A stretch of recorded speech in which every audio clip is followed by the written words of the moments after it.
क्या फल मिलता है, कृपा करें मुझे बताइए।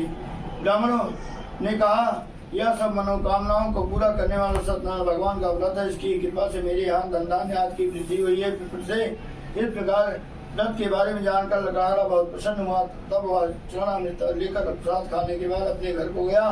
लकड़हारे ने अपने मन में इस प्रकार का संकल्प किया कि आज ग्राम में लकड़ी बेचने से जो धन मिलेगा उसी से सत्यनारायण का सत्यदेव का उत्तम व्रत करूंगा। यह मन में विचार कर वह बूढ़ा आदमी लकड़ियां अपने सर पर रखकर जिस नगर में धनवान लोग रहते थे वह ऐसे सुंदर नगर में गया। उस रोज वहां पर उसने उन लकड़ियों का दाम पहले दिनों से 4 गुना ज्यादा मिला। तब वह बूढ़ा लकड़हारा दाम ले और अति प्रसन्न हो भगवान के व्रत की कुल सामग्रियों को लेकर अपने घर गया। फिर उसने अपने भाइयों को बुलाकर विधि के साथ भगवान जी का पूजन और व्रत किया। उस व्रत के प्रभाव से वह बूढ़ा लकड़हारा धन पुत्र आदि से युक्त हुआ और संसार के समस्त सुख भोग कर वैकुंठ लोक को चला गया। इसलिए स्कंद पुराणे सेवा खंडे 2 अध्याय समाप्त। श्रीमन्नारायण नारायण हरि हरि, श्रीमन्नारायण नारायण हरि हरि, श्रीमन्नारायण नारायण हरि हरि।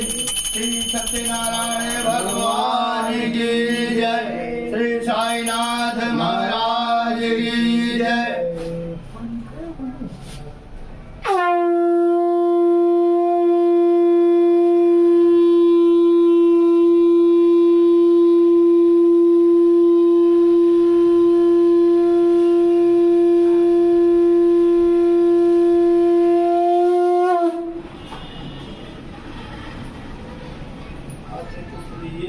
जल लीजिए, तांदूल लीजिए।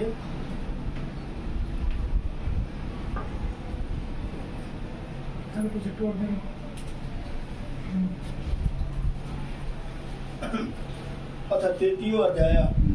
सूत जी बोले, हे श्रेष्ठ मुनियों, आगे की कथा कहता हूँ सुनो। पहले समय में उल्का मुख नाम का एक बुद्धिमान राजा था। वह सत्य वक्ता और जितेंद्रिय था और प्रतिदिन देव स्थानों पर जाता था। गरीबों को धन देकर उनके कर दूर करता था। उनकी पत्नी कौन के समान मुखवाली और सती साधु थी। भद्रशिला नदी के तट पर उन दोनों ने श्री सत्यनारायण का व्रत किया। उस समय वहाँ एक साधु वैसे आया। उसके पास व्यापार के लिए बहुत सा धन था। वह नाव को किनारे पर ठहरा कर राजा के पास आ गया और राजा को व्रत करते हुए देखकर विनय के साथ बोलने लगा, हे राजन, भक्ति युक्त चित्त से आप क्या कर रहे हैं? मेरी सुनने की इच्छा है, तो आप या मुझसे बताइए।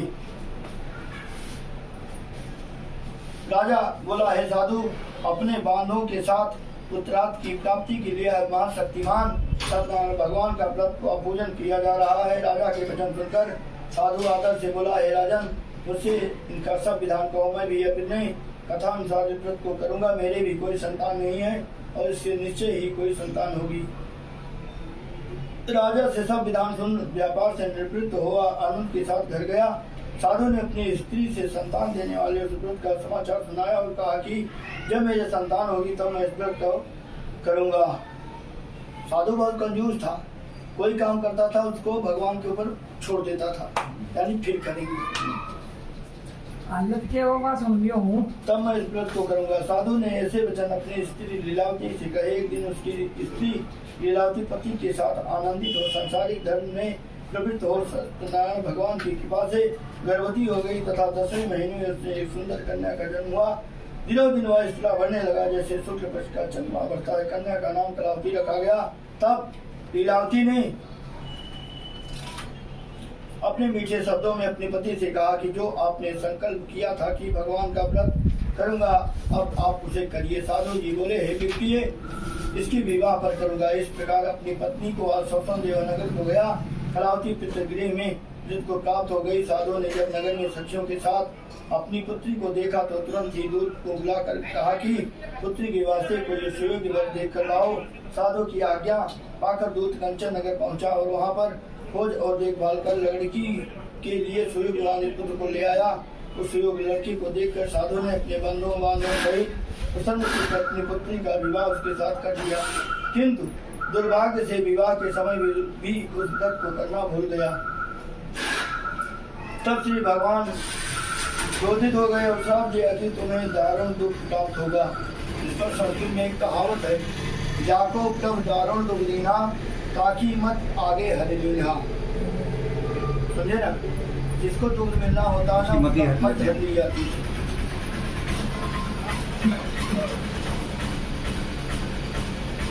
अपने काल दुख प्राप्त हुआ, अपने काल में कुशल साधु बनिया जमाता सहित समुद्र के समीप इसके नगर में गया और वहाँ दोनों समुद्र राजा की समझने में व्यापार करने लगे। एक रोज भगवान सत्यनारायण की माया से राजा का घर गिराकर भागा जा रहा था, किंतु राजा के दूतों को आता देखकर चोर ने घबराकर भागते हुए राजा के धन को वहीं चुपचाप रख दिया जहाँ ससुर जमाई ठहरे हुए थे। जब दूते ने उस साधु वैश्य के पास राजा के धन को रखा देखा तो दोनों को बांध कर ले गए और प्रसन्नता से दौड़कर राजा के समीप जाकर बोले, यह चोर हम दो चोर पकड़ कर लाए हैं, देखकर आज्ञा दे। तब राजा की आज्ञा से उनको कठिन कारावास में डाल दिया गया, उनका धन छीन लिया गया। सत्यनारायण भगवान के श्राप द्वारा उनकी पत्नी भी घर पर बहुत दुखी हुई और घर पर जो धन रखा था चोर चुरा कर ले गए। शारीरिक व मानसिक सामाजिक पीड़ा तथा पीड़ा से अति दुखित हुआ की चिंता में कलावती एक ब्राह्मण के घर में भगवान का प्रश्न होते देखा, फिर कहा कथा सुनी, रात को घर आई। माता ने कलावती से कहा, हे पुत्री अब तक कहा है, तुमने क्या है? कलावती बोली, हे माता मैं एक ब्राह्मण के घर श्री सत्यनारायण भगवान का व्रत देखा है। कन्या के विचार तो कर लीलावती भगवान के पूजन की तैयारी करने लगी।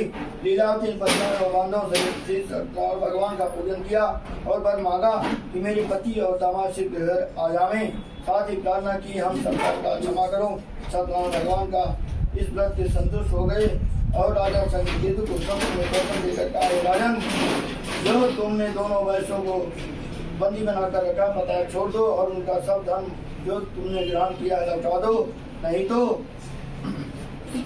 मैं तेरा धन राज्य पुत्र सब नष्ट कर दूंगा। राजा से ऐसे वचन कहकर भगवान अंदर ध्यान हो गए। प्रातः काल राजा चंद्रकेतु ने सभा में सब सुनाया, फिर दोनों वाणी पुत्रों को कैसे मुक्त कर सभा में बुलाया और कहा, हे महान भावी बस सुने ऐसा कठिन दुख प्राप्त हुआ है, अब तुम्हें कोई भय नहीं है। ऐसा कहकर राजन उनको नए नए वस्त्राभूषण पहनाए तथा उनका जितना धन लिया था उसे 2 गुना धन देकर आदर से विदा किया। दोनों वैश्य अपने घर को चल गए। इससे पुराने रेवाखंडे 3 अध्याय समाप्त। श्रीमन्नारायण नारायण हरि हरि, श्रीमन्नारायण नारायण हरि हरि, श्रीमन्नारायण नारायण हरि हरि।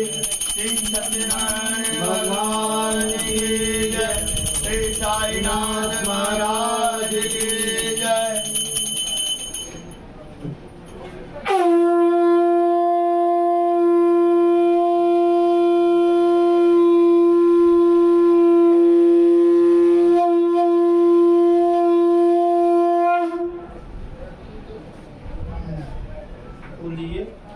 फूल अक्षत जल फिर ले लो, आरत ले लो। अक्षत लीजिए, तांदूल लीजिए, जल। अच्छा चतुर्थ अध्याय। सूत जी बोले, वैश्य ने मंगलाचार करके यात्रा रखी और नगर को चला। उसके थोड़ी दूर निकलने पर डंडी वेदाई सत्यनारायण ने उनसे पूछा, हे साधु तेरी नाव में क्या है? अभिमानी वाणी करता हुआ बोला, हे डंडी आप क्यों पूछते हो, क्या धन लेने की इच्छा है? समझ में आ रहा है? हाँ मेरे को तो याद है, हाथ पढ़ो सेठान समझाओ बस। और पूनम को करती हो ना घर पे? पूर्णिमा को उपासना घर भी करते हैं अपनी घर पे यहाँ लंका निश्चय निकल निवासा, यहाँ कहाँ सज्जन का निवासा। ठीक है, बोलो। भाव सबसे बड़ा चीज है। भावना, बाबा क्या बोलते हैं? भाव रखो। श्रद्धा मतलब भाव, सबूरी, सबर करो। चतुर्थोध्याय। सूत जी बोले, हे वैश्य ने मंगलाचार करे आरम्भ की और अपने नगर को चला। उनके थोड़ी दूर निकल कर कंडी बेचारी सत्यनारायण ने उनसे पूछा, हे साधु तेरी नाम में क्या है? अभिमानी वाणी करता हुआ बोला, हे डंडी आप क्यों पूछते हो, क्या धन लेने की इच्छा है? मेरी नाम है दुबेल और पति बने। वैश्य का कठोर वचन सुनकर भगवान ने कहा, तुम्हारा वचन सत्य हो। डंडी ऐसा कहकर वहां से दूर चले गए और कुछ दूर जाकर समुद्र के किनारे बैठ गए। डंडी के जाने पर वैश्य ने नित्य क्रिया करने के बाद नाव को ऊंची देखकर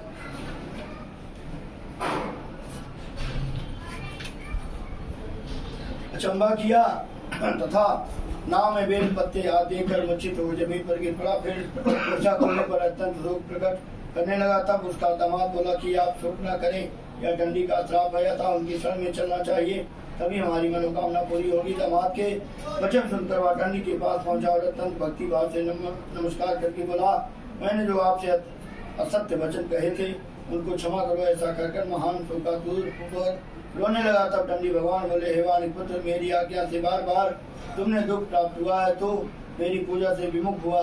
साधु बोला, हे भगवान, आपकी माया से ब्रह्मा आज भी आपके रूप को नहीं जानते, तो मैं अज्ञानी कैसे जान सकता हूँ। आप प्रसन्न हो जाइए, मैं समझ के अनुसार आपकी पूजा करूंगा, मेरी रक्षा करो। पहले के समान नाव का मैं धन भर दो। उनके भक्ति वचन सुनकर भगवान प्रसन्न हो गए, उनकी इच्छा अनुसार वर देकर अंतर ध्यान हो गए। तब उन्होंने नाव पर आकर देखा कि नाव धन से परिपूर्ण है। फिर वह भगवान सत्यनारायण का पूजन कर साथियों सहित अपने नगर को चले। जब अपने नगर के निकट पहुंचा तब दूत को घर भेजा। दूत ने साधु के घर जाकर उसी स्त्री को नमस्कार कर कहा कि साधु अपने दामाद सहित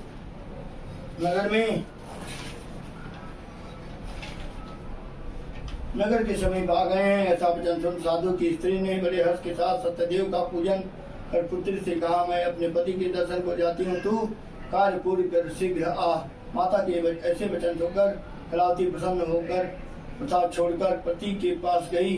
प्रसाद की अवज्ञा के कारण सत्यदेव रुष्ट हो गए, उनके पति को नाव सहित पानी में डुबो दिया। कलावती अपने पति को न देखकर रोती हुई जमीन पर गिर गई। इस तरह नाविका को डूबा हुआ तथा कन्या को रोता देखकर साधु दुखित हो बोला, हे प्रभु, मुझसे मेरे परिवार से जो भूल हुई है उसे क्षमा करो। उनके दीन वचन सुनकर सत्यदेव भगवान प्रसन्न हो गए और आकाशवाणी हुई, हे साधु, तेरी कन्या मेरे प्रसाद को छोड़कर आई है, इसलिए इसका पति अदृश्य हुआ है। ऐसी वाणी आकाशवाणी सुनकर कलावती ने घर पहुंचकर प्रसाद खाया, फिर आकर पति के दर्शन किए। तत्पश्चात साधु ने बंधु बांधव सहित सत्यदेव का विधि पूर्वक पूजन किया। इस प्रकार वह इस लोक का सुख भोगकर अंत में स्वर्गलोक गया। पुराणे चतुर्थो अध्याय समाप्त। श्रीमन्नारायण नारायण हरि हरि, श्रीमन्नारायण नारायण हरि हरि, श्रीमन्नारायण नारायण हरि हरि। श्री सत्यनारायण भगवान की जय, श्री साईनाथ महाराज की जय।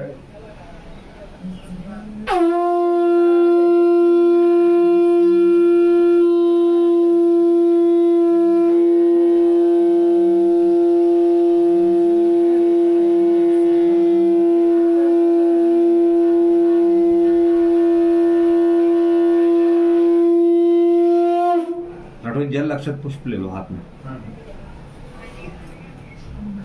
पहले तो चावल फिर उससे वो शुद्ध हो जाते हैं। आज ही आए रात थोड़ी सी 8 में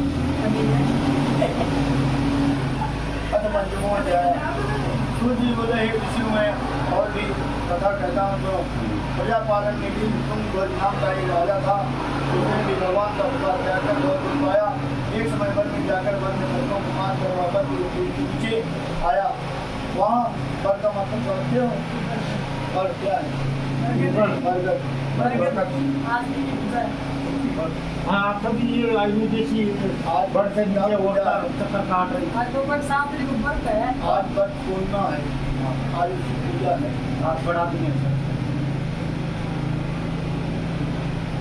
वन में जाकर वन पशुओं को मार कर अपन की नीचे आया। वहाँ उसने द्वारों को भक्ति भाव से बंधु सहित जी का पूजन करते देखा। राजा देखकर भी अभिमान बस वहाँ नहीं गया और ना ही नमस्कार किया। जब द्वारों ने भगवान का प्रसाद उसके सामने रखा तो वह प्रसाद को त्याग कर अपनी नगरी को चला गया।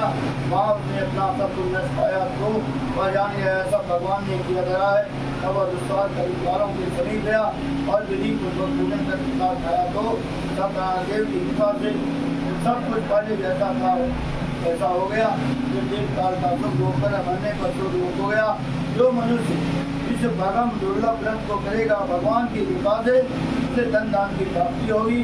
निर्धन धनी और बंदी बंधन से मुक्त होकर निर्भय हो जाता है। संतानहीनों को संतान की प्राप्ति होती है तथा सब मनोरथ पूर्ण होकर अंत में वैकुंठ धाम हो जाता है। जिन्होंने पहले व्रत को किया है और उनके दूसरे जन्म की कथा कहता हूँ। सतानंद ब्राह्मण ने सुदामा का जन्म लेकर मोक्ष को पाया। उसका नाम का राजा दशरथ होकर वैकुंठ को प्राप्त हुआ।